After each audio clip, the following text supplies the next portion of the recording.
Hey, what's up, everybody? This is Devin Harris, formerly known as Tiger 4661, and I'm here to bring you your little known black history fact.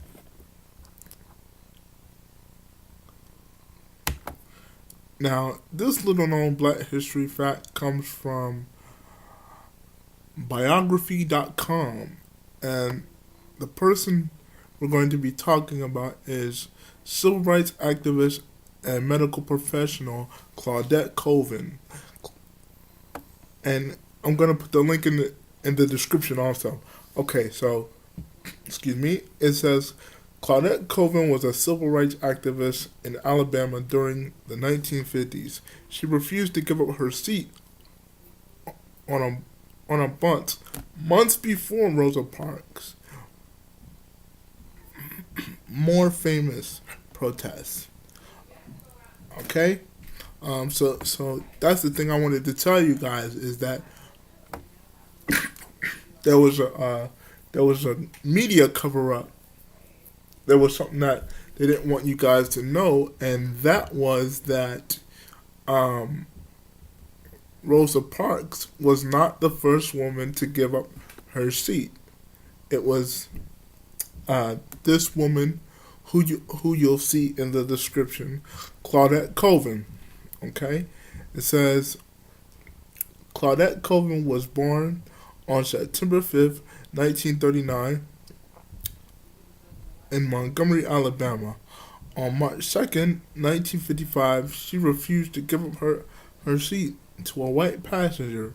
She was arrested and became one of four plaintiffs in Broader v. Gale, which ruled that Montgomery's segregated bus system was unconstitutional.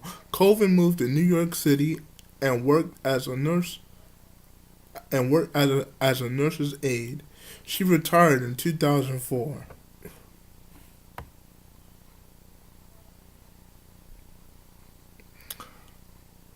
Okay.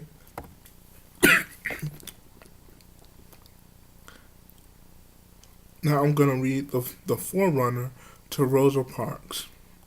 Claudette Colvin was born on September 5th, 1939, in Montgomery, Alabama. Months before Rosa Parks, Colvin stood up against segregation in Alabama in 1955 when she was only 15 years old. She also served as a plaintiff in the landmark legal case, and the judge was the Honorable Broder v. Gale, Judge Gale, okay, which helped in the practice of segregation on Montgomery public buses.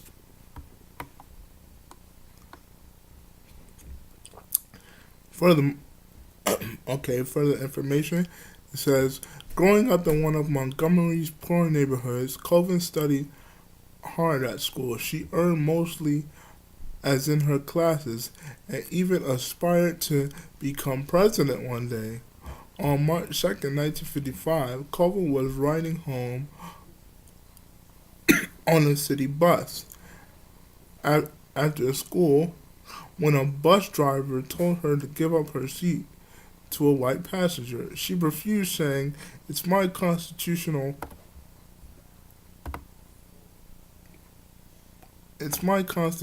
right to sit here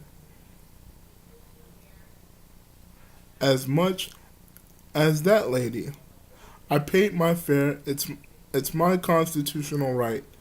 Colvin felt compelled to stand her ground.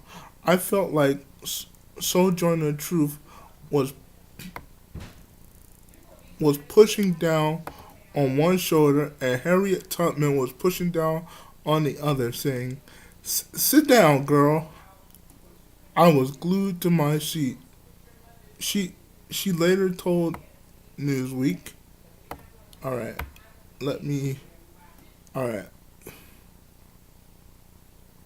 okay. And then further down it says Colvin was arrested on several charges, including violating the city's segregation laws for several hours. She sat in jail completely terrified. I was really afraid because you just didn't know what white people might do at that time, Colvin later said. After her minister paid her bail, she went home where, where she and her family stayed up all night out of concern for, for possible retaliation. The National Association for the Advancement of Colored People briefly considered using Colvin's case to challenge the segregation laws, but they decided against it because of her age. She also became pregnant, and and they and they thought an unwed mother would attract too much negative attention in a public legal battle. Her son Raymond was born in March 1956. In court, Colvin opposed the segregation law by declaring herself not guilty. The court, however, ruled against her and her probation despite light sentence. Colvin could not escape the of court of public opinion. The once quiet student was branded a troublemaker by some, and she had to drop out of college. Her reputation also made it impossible for her to find a job.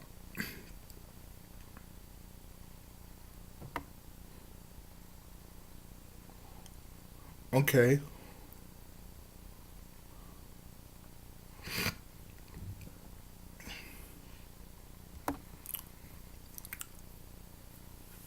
Despite Despite her personal challenges, Colvin became one of the four plaintiffs in the Border v. Gales case, along with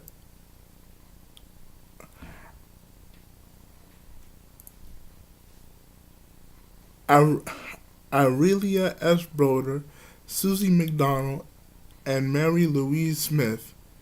Janetta Reese, who was initially named a plaintiff in the case, withdrew early on due to outside pressure. The decision in the 1956 case, which had been filed by Fred Gray and Charles D. Langford on behalf of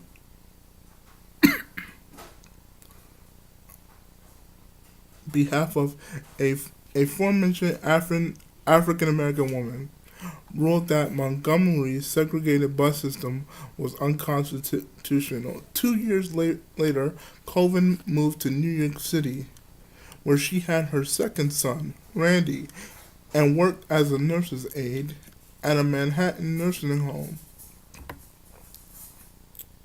She retired in 2004.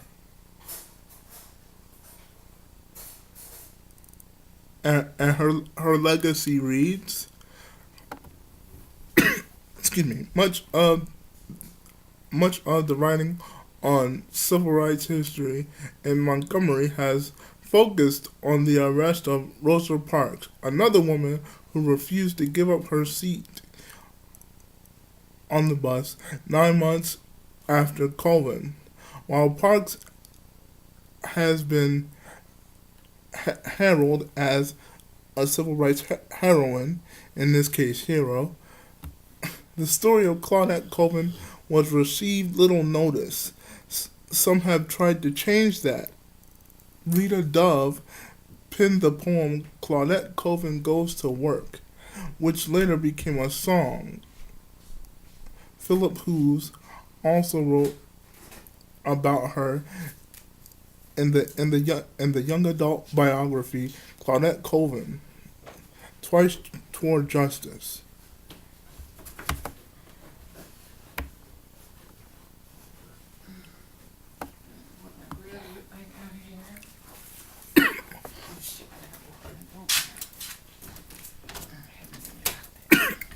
excuse me. While her role in the fight to end segregation in Montgomery may not be widely recognized, Colvin helped advance civil rights efforts in the city. Claudette gave us all moral courage. If she had not done what she did, I'm not sure what we would have been able to mount the support from Mrs. Parks. Her former attorney, Fred Gray, told Newsweek.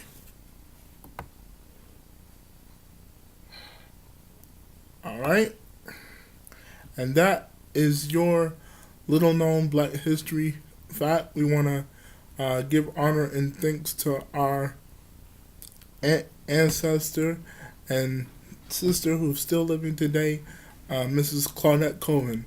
We honor you and we thank you. And this is your little known Black history fact from Devin Harris, formerly known as Tiger 461. Remember to like, comment, subscribe, and share. I'll be back real soon.